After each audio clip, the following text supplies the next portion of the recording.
नमस्कार। आज हम जिस एजुकेशनल सिस्टम पर बात करने जा रहे हैं वह है बौद्ध शिक्षा, यानी कि बुद्धिस्ट एजुकेशन। यह वह शिक्षा व्यवस्था है जिसने कि हमें मुख्य रूप से इस बात के लिए इंगित किया कि अप्पा दीपो भव, अपने दीपक स्वयं बने। आप स्वयं अपने ज्ञान के प्रकाश से अपने आप को ओतप्रोत करें। और निश्चित रूप से इस बुद्धिस्ट एजुकेशन के अभ्युदय का कारण था कि जो उत्तर वैदिक काल था उसमें कुछ कमियां आ गई थी। वैदिक शिक्षा के उत्तर काल के उपरांत उसमें आई कतिपय कमियों के निवारणार्थ कतिपय परिवर्तनों की आहट महसूस होने लगी। बलि प्रथा समापन, सर्वजन शिक्षा, स्त्री शिक्षा, व्यावसायिक शिक्षा आदि की आवश्यकता महसूस होने लगी। ऐसे काल में महान शिक्षक व धर्मपथ निर्देशक महात्मा बुद्ध ने कुछ वैदिक और कुछ आवश्यक नवीन तथ्यों का समावेशन कर एक विशिष्ट शिक्षा पद्धति का विकास किया, जिसे बौद्ध शिक्षा के नाम से जाना जाता है। यद्यपि ये जो बौद्ध एजुकेशन है यह उस काल में वक्त की मांग थी, आवश्यकता थी हमारी, और इसलिए अस्तित्व में आई। इसे जो आधार मिला वो तो वैदिक शिक्षा से ही मिला। इसीलिए आर के मुखर्जी महोदय ने कहा अपनी पुस्तक में एंशिएंट इंडियन एजुकेशन के पृष्ठ 374 पर क्या लिखा कि उचित रूप से विचार किए जाने पर बौद्ध शिक्षा प्राचीन हिंदू या ब्राह्मणीय शिक्षा प्रणाली का एक रूप है। इसका आंग्ल वर्जन ने कि Buddhist education rightly regarded is but A phase of the ancient Hindu और ब्राह्मणिकल सिस्टम ऑफ एजुकेशन। इस तरह से आप देख रहे हैं कि धरातल तो इसने वैदिक ही लिया, लेकिन उसमें जो कमियां आ गई थी उनका निराकरण करते हुए आगे बढ़ी, क्योंकि यही उस समय की मांग थी। आइए अब हम विचार करते हैं बौद्ध शिक्षा व्यवस्था पर। क्या है बुद्धिस्ट एजुकेशनल सिस्टम, इस पर विचार करते हैं। बौद्ध शिक्षा व्यवस्था के अध्ययन हेतु सुविधा की दृष्टि से हम इसको दो भागों में बांट लेते हैं, एक उसमें प्राथमिक शिक्षा और दूसरी उच्च शिक्षा। तो आइए सबसे पहले हम विचार करते हैं प्राथमिक शिक्षा पर। प्राथमिक शिक्षा यानी कि बौद्ध शिक्षा व्यवस्था में प्रारंभिक शिक्षा के केंद्र जो मठ थे, पहले यहाँ केवल धार्मिक शिक्षा की व्यवस्था थी, लेकिन ब्राह्मणीय शिक्षा से प्रतिस्पर्धा के कारण यहाँ पर सांसारिक शिक्षा भी दी जाने लगी। 7वीं शताब्दी में एक चीनी यात्री ह्वेनसांग यहाँ पर आया और उसने कहा कि प्राथमिक शिक्षा 6 वर्ष की आयु से प्रारंभ होती थी और 6 माह तक पढ़ाई जाने वाली पुस्तक सिद्धिरस्तु, जिसमें कि 49 अक्षर थे, उसका इस्तेमाल किया जाता था। इसके बाद शब्द विद्या, शिल्प स्थान विद्या, चिकित्सा विद्या, हेतु विद्या, अध्यात्म विद्या आदि 5 विद्याओं के अध्ययन का विधान था। और अध्ययन का जो माध्यम था वह पाली भाषा थी। यहाँ पर एक बात स्पष्ट कर देना बहुत ही उचित रहेगा कि उस समय कुछ शिष्यों ने ये पूछा महात्मा बुद्ध से कि भगवान हम किस भाषा में अपनी शिक्षा दें। तो उन्होंने ये कहा कि उद्देश्य वही रहना चाहिए, सार वही रहना चाहिए, थीम वही रहनी चाहिए, और आप किसी भी माध्यम में शिक्षा दे सकते हैं। लेकिन पाली प्रचलित हुई थी, इसलिए पाली भाषा मुख्य रूप से शिक्षा का माध्यम बनी इस समय की। अब हम विचार करते हैं उच्च शिक्षा पर, हायर एजुकेशन पर। उक्त 5 विद्याएं जिनका कि मैंने अभी नाम लिया था, जिसमें शब्द विद्या, शिल्प स्थान विद्या, चिकित्सा विद्या, हेतु विद्या और अध्यात्म विद्या, इन 5 विद्याओं का अध्ययन करने के उपरांत प्राथमिक शिक्षा पूरी हो जाती थी तथा उच्च शिक्षा का श्री गणेश होता था। यह शिक्षा बौद्ध मठों में दी जाती थी। इसकी प्राप्ति के उपरांत विशेषज्ञता हासिल होती थी। धर्म, व्याकरण, दर्शन, औषधि विज्ञान और ज्योतिष आदि का अधिगम करके आप जो है विशेष योग्यता उस काल में अर्जित कर सकते थे। एक विशिष्ट विद्वान हुए हैं A.S. अल्तेकर महोदय, उन्होंने कहा कि मठों ने अपनी उच्च शिक्षा की योग्यता से जहां अध्ययन करने के लिए कोरिया, चीन, तिब्बत और जावा ऐसे सुदूर देशों के छात्र आकर्षित होते थे, भारत की अंतर्राष्ट्रीय स्थिति को ऊंचा उठा दिया। इसका आंग्ल वर्जन सुने। The monasteries raised the international status of India by the efficiency of their higher education, which attracted students from distant countries like Korea, China, तिब्बत एंड जावा। वास्तव में उस काल में शिक्षा का उत्थान हुआ। नालंदा, विक्रमशिला, ओदंतपुरी, जगद्दला, नादिया आदि उच्च शिक्षा के केंद्र थे।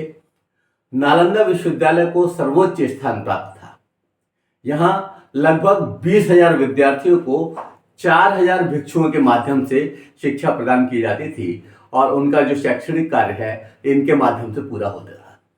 आप समझिए कि लगभग 800 वर्षों तक भारतीय दर्शन, कला और ज्ञान का प्रसार करने वाला यह अद्भुत केंद्र बख्तियार खिलजी द्वारा धूल धूसरित कर दिया गया। बीपी जौहरी, जो कि कुलपति रहे आगरा विश्वविद्यालय आगरा के, ने अपनी पुस्तक भारतीय शिक्षा के इतिहास में पृष्ठ 22 पर लिखा कि विश्वविद्यालय में बौद्ध धर्म, जैन धर्म, वैदिक धर्म, वेदों, व्याकरण, ज्योतिष, पुराणों, दर्शन शास्त्र और औषधि विज्ञान की शिक्षा दी जाती थी।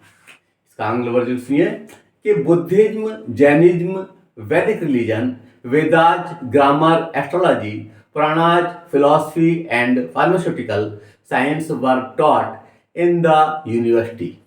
आप समझिए उस काल में इतनी अच्छी, इतनी उम्दा शिक्षा की व्यवस्था जो कर सकता था वह बौद्ध शिक्षा ही थी। और इसी कारण यहाँ पर अंतर्राष्ट्रीय यानी कि बाहर के लोग, जापान के लोग, सुमात्रा के लोग, जावा के लोग, चीन के लोग पढ़ने के लिए आए और यहाँ से ज्ञान लेकर के वो गए।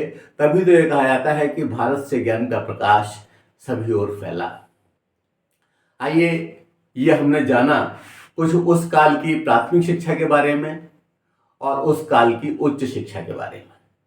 यह जो कुछ भी यहाँ पर बताया जा रहा है यह सारा का सारा गूगल पर educationacharya.com पर भी लिखित रूप में उपलब्ध रहेगा। वहाँ से आप PDF कॉपी ले सकते हैं। अब हम विचार करते हैं इसकी बौद्ध शिक्षा की विशेषताओं पर। जो इस पूरे कालखंड में पहली बात बौद्ध शिक्षा की व्यवस्था की हुई और दूसरी बात बौद्ध शिक्षा की क्या क्या व्यवस्थाएं हैं, इन पर हम बात करते हैं।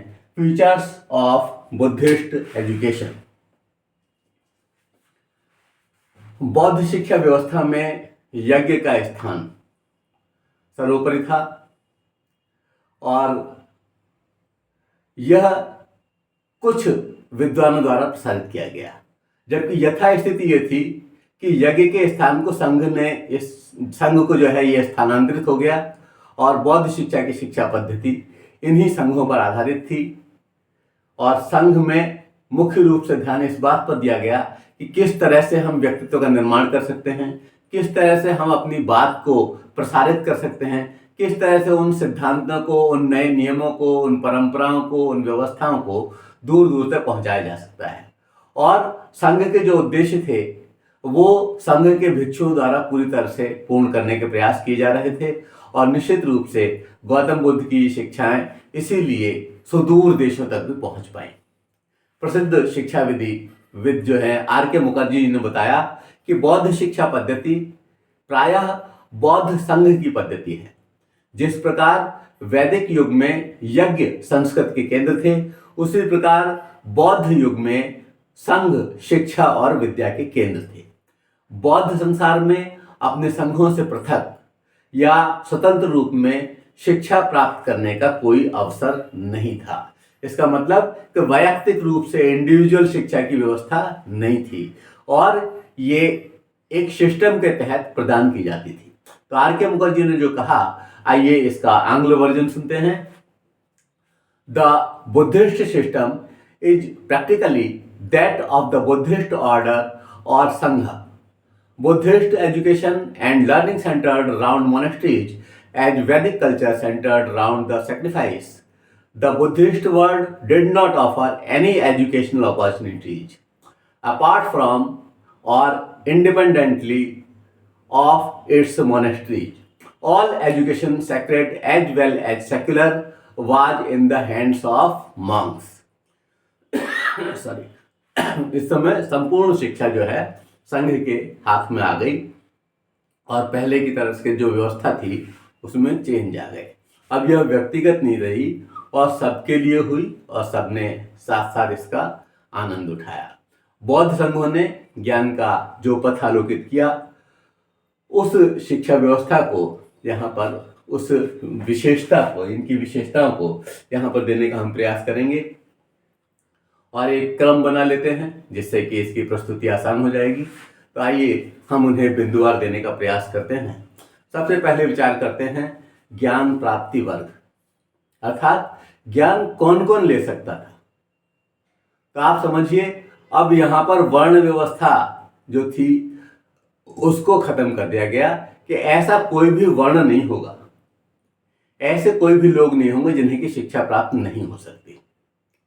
लेकिन जो चोर हैं, जो राज्य द्वारा दंडित किए गए हैं, जो अपंग हैं, इस तरह से एक श्रेणी बनाई गई कि लगभग 10 तरह के लोगों को यहाँ पर विद्या प्रदान नहीं की जाएगी, जिससे कि ये लगा कि एजुकेशनल सिस्टम को ये दिक्कत में डाल सकते हैं और पूरी व्यवस्था चरमरा सकती है इनके माध्यम से। ऐसे लोगों को वर्जित रखा गया और जाति के आधार पर किसी को भी ये नहीं कहा गया कि आप शिक्षा अर्जित नहीं कर सकते। इसका मतलब कि शिक्षा प्राप्त करने का अधिकार सबको था और ये एक बहुत बड़ा चेंज था इस बौद्ध एजुकेशनल सिस्टम का। ये एक बहुत बड़ी विशेषता थी। दूसरी बात, विद्यार्थी चयन कि स्टूडेंट का सिलेक्शन कैसे करते थे। तो वहां पर जो मठ के द्वार होते थे वहीं पर एक ज्ञान पंडित अपनी विज्ञ मंडली के साथ उपस्थित होता था, विद्यार्थियों से प्रश्न करता था और उस आधार पर कि यह विद्यार्थी लेने लायक है या नहीं है ये तय किया जाता था और फिर उसका सिलेक्शन होता था। क्योंकि उस समय उसके माता पिता जो कोई भी उसे लेकर के आया करते थे उन सबसे भी बातचीत हो जाया करती थी और विद्यार्थी का चयन होने के उपरांत फिर विद्यार्थी की शिक्षा प्रारंभ होती थी। और आइए हम विचार करते हैं विद्यारंभ आयु पर। विद्यारंभ की आयु सामान्यतः 8 वर्ष थी। 8 वर्ष के उम्र पर वो शिक्षा प्रारंभ करता था और जब उसका एडमिशन हो जाता था तब फिर वो 12 साल अध्ययन करता था। 12 साल अध्ययन करने के बाद उसकी उम्र कितनी हो जाएगी? 8 + 12 = 20, यानी कि 20 ईयर की स्थिति में वो फिर भिक्षु या फिर संघ का सदस्य हो सकता था। उस समय के एक बहुत बड़े विद्वान हैं जिन्होंने के इतिहास का वर्णन किया, एफिकेई। उन्होंने कहा कि विद्याध्ययन आरंभ करने की आयु 8 वर्ष थी। प्रवेश के बाद छात्र श्रमण, सामनेर या नव शिष्य कहलाता था। क्या क्या कहते थे उसको? श्रमण या सामनेर कह लीजिए या फिर नव शिष्य कह लीजिए। आइए इसका अकॉर्डिंग टू एफईकेई इंग्लिश वर्जन देखते हैं। The age for starting studies was 8 years. After admission, the students was called श्रमण, सामनेर और नवशिष्य। अब हम बात करते हैं होने वाले संस्कार की, और यह उस काल की व्यवस्था थी। एक संस्कार हुआ करता था जिसे प्रव्रज्या संस्कार कहते थे, और प्रव्रज्या इसका तत्सम रूप है। सामान्य रूप से पब्बज्जा संस्कार या पब्बज्जा संस्कार के नाम से आप इसको जानते हैं। प्रवेश के समय पवज्जा नामक संस्कार होता था जिसे प्रव्रज्या संस्कार भी कहा जाता था। पवज्जा का अर्थ होता है बाहर जाना। विनय पिटक के अनुसार पवज्जा संस्कार के समय होने वाली क्रिया जो है वो इस प्रकार थी।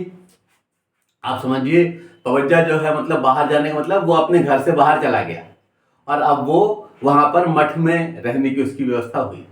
बाद में कालांतर में इसमें चेंज आए, लेकिन यह पवज्जा संस्कार हुआ करता था। और इसमें क्या क्या होता था, विनय पिटक क्या कहता है? विनय पिटक ने बताया कि श्रमण सर के बाल मुंडवा कर पीत वस्त्र धारण करता था। मठ के भिक्षुओं के चरणों में श्रद्धावनत होने के उपरांत पालथी मारकर बैठ जाता था और मठ का वरिष्ठ भिक्षु उससे 3 बार कहलाता था। क्या कहलाता था? बुद्धं शरणं गच्छामि, धम्मं शरणं गच्छामि, संघं शरणं गच्छामि। ये इस तरह के उच्चारण करवाता था और इसी समय उसको कुछ आदेश दिए जाते थे कि ये काम आपको करने हैं, नहीं करने हैं। कौन कौन से आदेश थे? आइए थोड़ा सा इस पर विचार कर लेते हैं। इसकी पृष्ठभूमि समझने के बाद हमें ये समझ में आ जाएगा कि वास्तव में ये किन भावों को लेकर बौद्ध शिक्षा आगे बढ़ रही थी। तो आइए इस समय जो श्रमण या सामनेर को 10 आदेश मिलते थे वो क्या क्या थे, आइए विचार करते हैं। पहली बात कि जीव हत्या निषेध, आप किसी जीव को नहीं मारेंगे।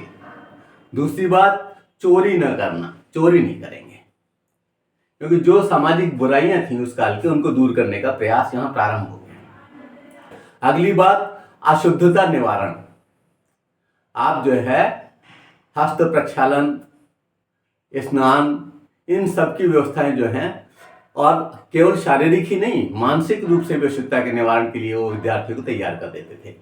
अगली बात, असत्य न बोलना, झूठ नहीं बोलना है, और इसके लिए बच्चे को बहुत अच्छी तरह तैयार किया जाता था।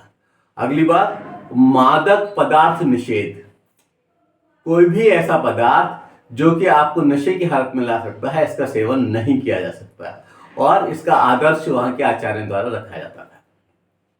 अगली बात, भोजन वर्जित समय पर न करना, जो समय निर्धारित है, जो समय तय है, उसी समय तक भोजन करना है, और नहीं कर पाए तो भूखे रह जाओ, लेकिन वर्जित समय पर भोजन नहीं करना है। अगली बात, नृत्य, संगीत, तमाशों आदि से दूर रहें, जिससे कि कहीं कोई वासनात्मक इंद्रियां प्रबल ना हो, तो नृत्य, संगीत, तमाशों से दूरी जो है बनाने की बात उस समय कही गई।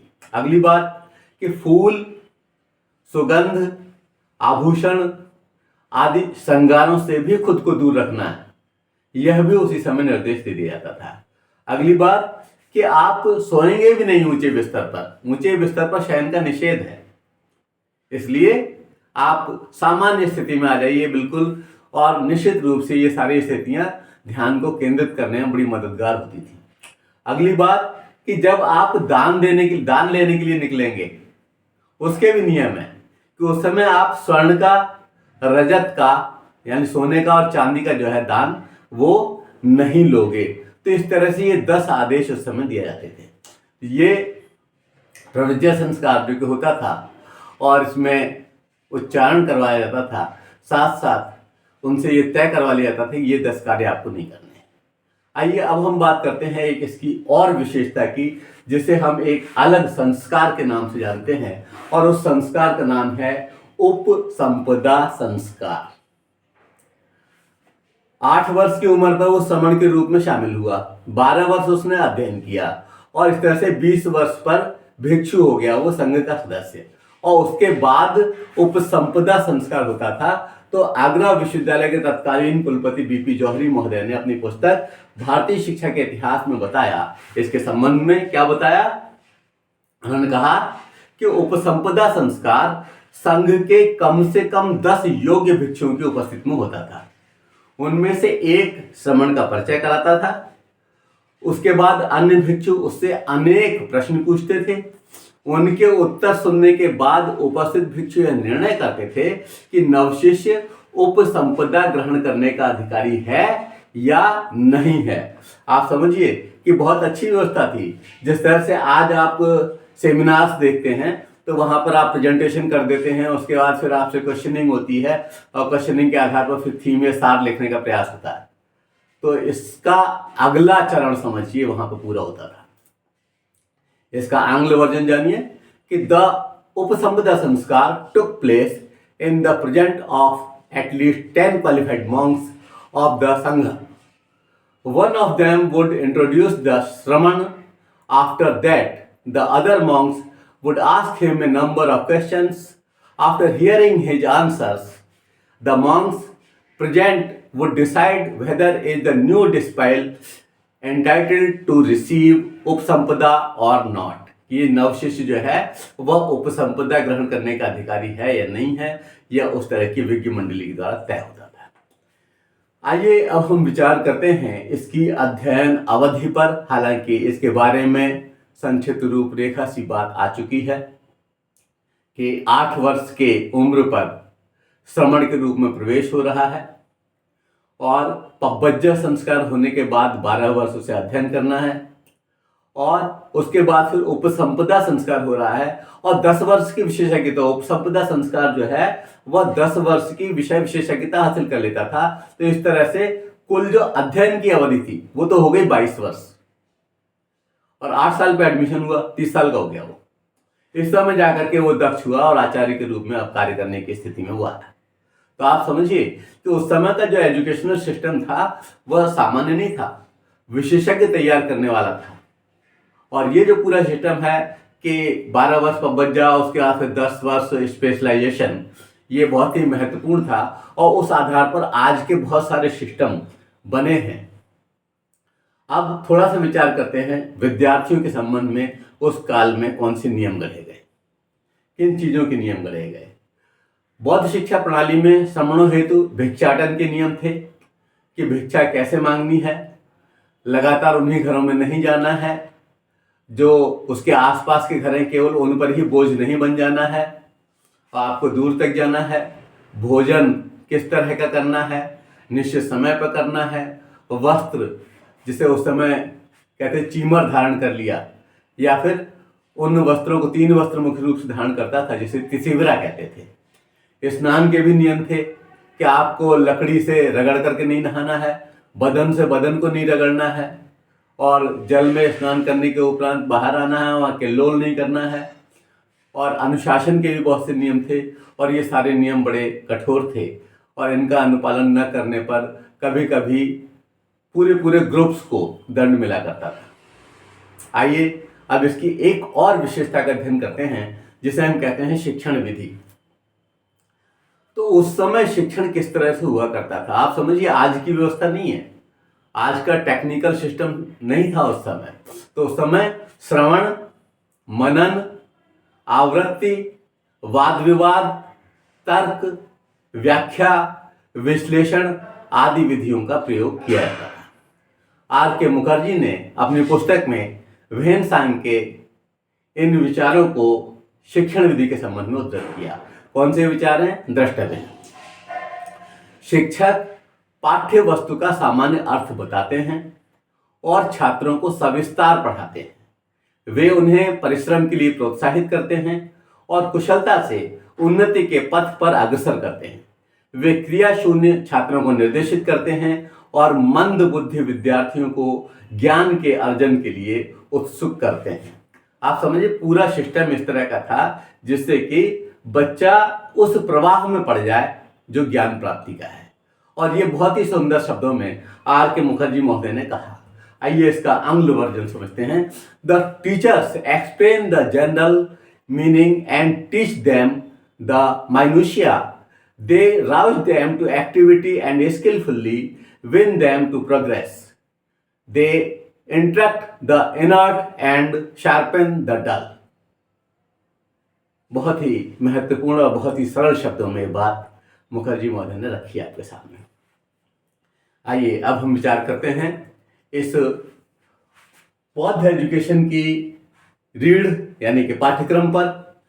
सिद्धिरस्तु नामक बालपोथी का आधार लेकर चलने वाली बौद्ध उच्च शिक्षा विविध ज्ञान की विमाओं को अपने आप में समाहित करती थी, यथा बौद्ध धर्म, हिंदू धर्म, जैन धर्म, राज्य व्यवस्था, प्रशासन, दर्शन शास्त्र, तर्कशास्त्र, औषधि विज्ञान, खगोल विज्ञान, नक्षत्र विद्या, गणन विद्या, पाली, संस्कृत, न्यायशास्त्र, ज्योतिष आदि आदि। पाठ्यक्रम के संबंध में प्रसिद्ध शिक्षाविद डॉक्टर रामशकल पांडे के विचार जो उन्होंने अपनी पुस्तक भारत में शिक्षा व्यवस्था का विकास के पृष्ठ 38 पर दिए, उसका उल्लेख करना यहाँ पर समीचीन होगा। उन्होंने बताया कि अध्यापन विधियों के अंतर्गत वेदत्रयी एवं 18 शिल्पों का उल्लेख मिलता है। 18 शिल्पों में धनुर्वेद प्रमुख था। बौद्ध ग्रंथों से ज्ञात होता है कि यहाँ धार्मिक अनुष्ठान, अतीन्द्रिय विज्ञान, विधि शिक्षण एवं आयुर्वेद की शिक्षा प्रदान की जाती थी। आप ये समझिए कि उस समय का एक केंद्र तक्षशिला जो है वो इस समय रावलपिंडी के निकट है, पाकिस्तान में चला गया है। वह भी उस बौद्ध शिक्षा का एक प्रमुख केंद्र था। और आज इतने बड़े ज्ञान के केंद्र, जिनके बारे में ये कहा जाता था जब इनकी नालंदा वगैरह की लाइब्रेरी में आग लगाई गई तो 6-6 महीने तक जलती रही। कितनी पांडुलिपियां रही होंगी, कितनी ज्ञान का उच्च स्तर रहा होगा। और कुछ दुष्टों के माध्यम से, जो कि उसके बारे में कुछ नहीं जानते थे, उसे धूल दूषित कर दिया गया। चलिए, वह उस काल में जो हुआ। अब हम विचार करते हैं कि इस बौद्धकालीन शिक्षा व्यवस्था में गुरु शिष्य के संबंध कैसे थे। आइए विचार करते हैं गुरु शिष्य के संबंध पर। तो गुरु और शिष्य के संबंध बहुत पावन थे और एक दूरी भी थी और एक निकटता भी। साथ साथ भिक्षाटन और वहां पर वह आदर का पाठ पढ़ाना, यह गुरु शिष्य परंपरा को और अधिक प्रगाढ़ बना देता था। गुरु उन बच्चों को अपने बच्चों की तरह समझता था और बच्चे उसे विशेष आदर दिया करते थे। इसीलिए A.S. अल्तेकर महोदय ने कहा कि अपने गुरु के साथ नवशिष्य के संबंधों का स्वरूप पुत्रानुरूप था। वे पारस्परिक सम्मान, विश्वास और प्रेम से आबद्ध थे। आंग्ल वर्जन सुने। The relationship between the novice and his teacher were final in character. They were United together by mutual reverence, confidence and affection. ये A.S. अल्तेकर महोदय ने एजुकेशन इन एंशिएंट इंडिया के पृष्ठ 61 और 62 पर लिखा है। अब एक और विशेषता जो कि इसे बहुत ही महत्वपूर्ण बनाती है, वह है सामाजिक शिक्षा पद्धति।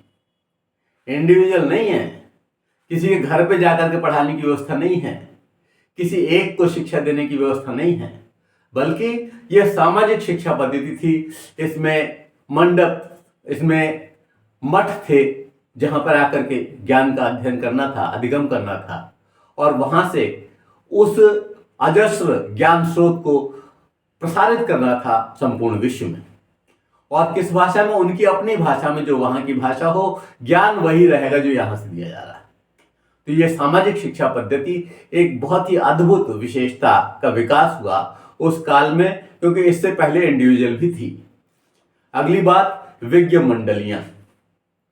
जिस तरह से आज के साधु टोली बना करके निकलते हैं या आप प्रभात फेरी देखते हैं, प्रभात फेरी के साथ ही कहीं अगर प्रवचन हो जाए तो समझिए उस तरह की स्थितियां।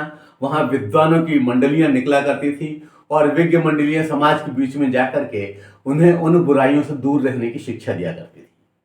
आज भी जो हमारे पुरोहित हैं, आज भी जो व्यासपीठ के आचार्य हैं, वो अपने उस व्यासपीठ से इस तरह का संदेश देते हैं कि समाज में जागृति आए। वो इस तरह का संदेश देते हैं कि जो बुराइयां हैं समाज की वो दूर हों। और इस कार्य को उस समय करने वाली जो विद्वत परिषद थी, उन्हें हम विज्ञ मंडलियों का नाम दे सकते हैं। मेडल महोदय ने क्या कहा इस संदर्भ में, आइए विचार करते हैं। उन्होंने कहा कि शास्त्रीय विवादों को प्रोत्साहन दिया जाता था। इस प्रकार की विज्ञ मंडलियां बौद्ध उच्च शिक्षा की एक अनोखी विशेषता थी।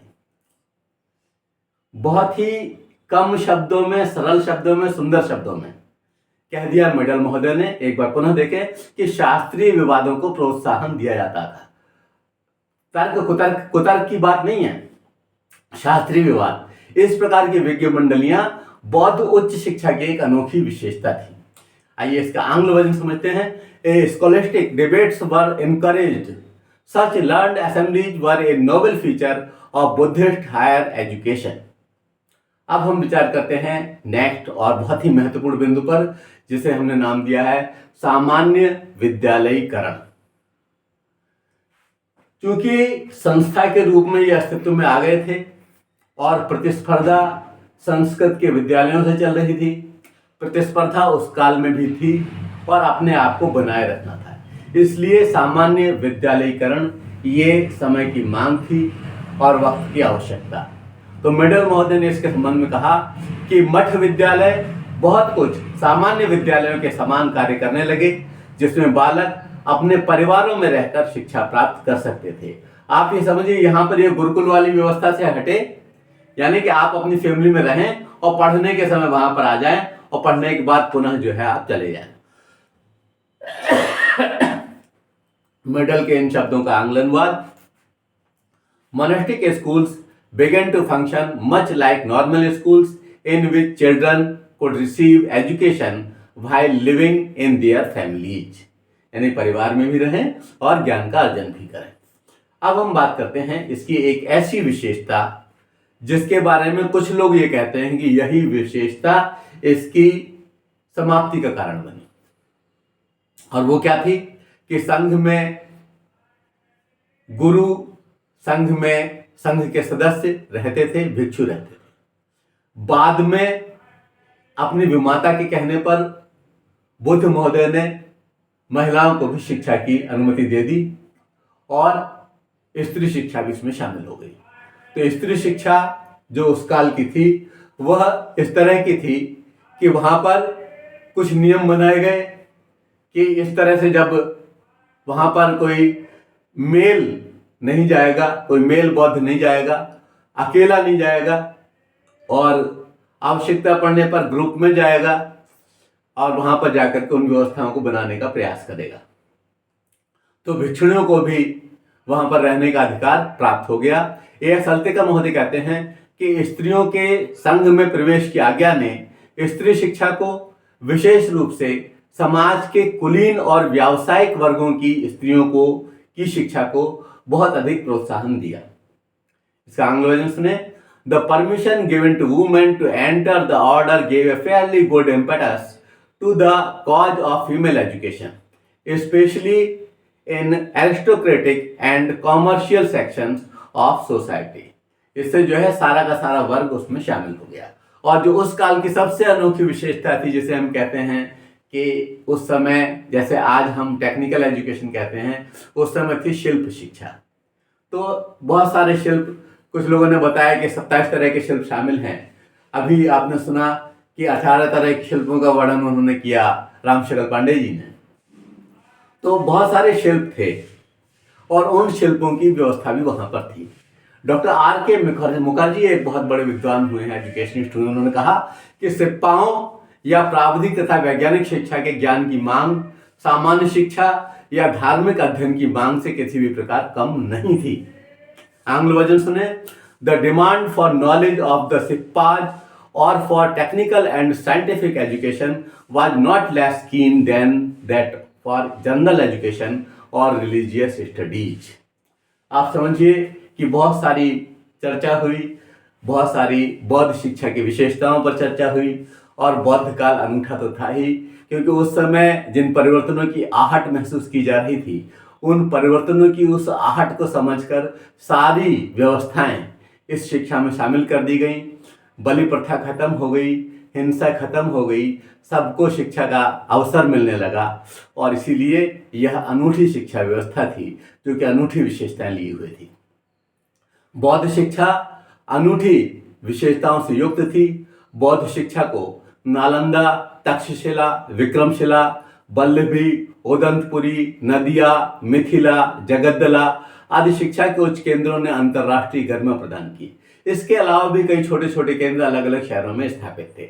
बौद्धकालीन विश्वविद्यालयों से शिक्षा प्राप्त करने वाले विद्यार्थियों ने चीन, श्रीलंका, जापान, सुमात्रा आदि देशों में भी बौद्ध शिक्षाओं का प्रसार किया। तो आप समझिए, यह B.Ed, M.Ed, BA education, MA education के कोर्स को ध्यान में रखते हुए इस बात को यहाँ प्रस्तुत किया गया है। और इस तरह के और समूचे पाठ्यक्रम से जोड़ने के लिए भी आप YouTube पर एजुकेशन आचार्य पर जा सकते हैं। धन्यवाद। जय हिंद, जय भारत।